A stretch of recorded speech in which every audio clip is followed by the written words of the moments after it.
আসসালামু আলাইকুম রহমতুল্লাহ। আধুনিক খতনা বাংলাদেশের পক্ষ থেকে সবাইকে স্বাগত। তুর্কি অ্যালিসিয়াম ডিভাইস বা ডিভাইস কসমেটিক্স খাতনা, যেটাকে আমরা অনেকে ডিভাইস কসমেটিক্স খাতনা বলি। এই ডিভাইস কসমেটিক্স খাতনা কতটুকু নিরাপদ? তুর্কি অ্যালিসিয়াম ডিভাইস এটি মূলত তুরস্কের ডক্টর বেদাত আলী স্যার উনি তৈরি করেছেন। এটি ওয়ার্ল্ড হেলথ অর্গানাইজেশন কর্তৃক স্বীকৃত।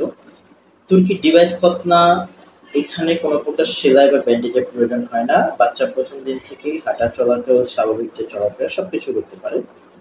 এই খতনা অত্যন্ত নিরাপদ এবং এটার সবথেকে আ পজিটিভ যে বিষয় সেটা হচ্ছে আপনার দামে এবং মানে এটা আ বলা যেতে পারে যে বাংলাদেশের মধ্যে সবথেকে প্রচলিত একটি খতনা ব্যবস্থা। এবং এই খতনার অন্যতম আরেকটি ভালো বিষয় হচ্ছে এই খতনা ডিভাইসটা ফিটিং করার পর কোনো প্রকার ব্লিডিং করার কোনো পসিবিলিটি থাকে না। অর্থাৎ বাচ্চা একেবারে স্বাভাবিকভাবে ব্লিডিং লেস একটা খতনা হয়।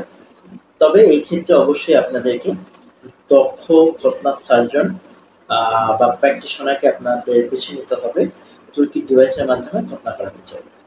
আমরা স্বাভাবিকভাবে মূলত যে খতনার প্রসেস গুলো রয়েছে, যেমন অনেকে হাজম দ্বারা খতনা করা, যারা পেনিসের উপরিভাগে যে চামড়া এটাকে কেটে এটার স্কিনটাকে বলটায়া ব্যান্ডেজ করে দেয়। হ্যাঁ, তারপর হচ্ছে ম্যানুয়াল যে খাতনা ডাক্তাররা করেন অনেক সময়, সেটা হচ্ছে শিলের মাধ্যমে যে খতনাটা করা হয়।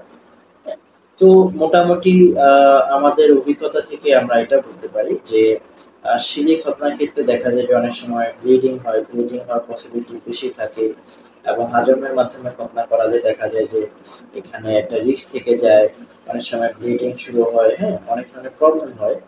তো সেই ক্ষেত্রে তুর্কি অ্যালিসিয়াম ডিভাইসটা সেই দিক থেকে অনেকটা সেফ এবং নির্ভরযোগ্য একটি মানে মাধ্যম বাচ্চাদের খতনা করার ক্ষেত্রে।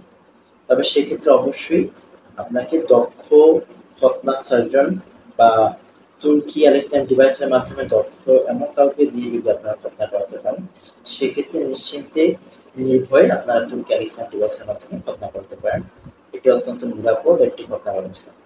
আরো যদি আপনাদের কোনো প্রশ্ন থাকে আধুনিক খতনা বাংলাদেশে কমেন্ট বক্সে আপনারা জানাতে পারেন এবং এই জাতীয় ভিডিও পেতে আমাদের চ্যানেলটি সাবস্ক্রাইব করবেন।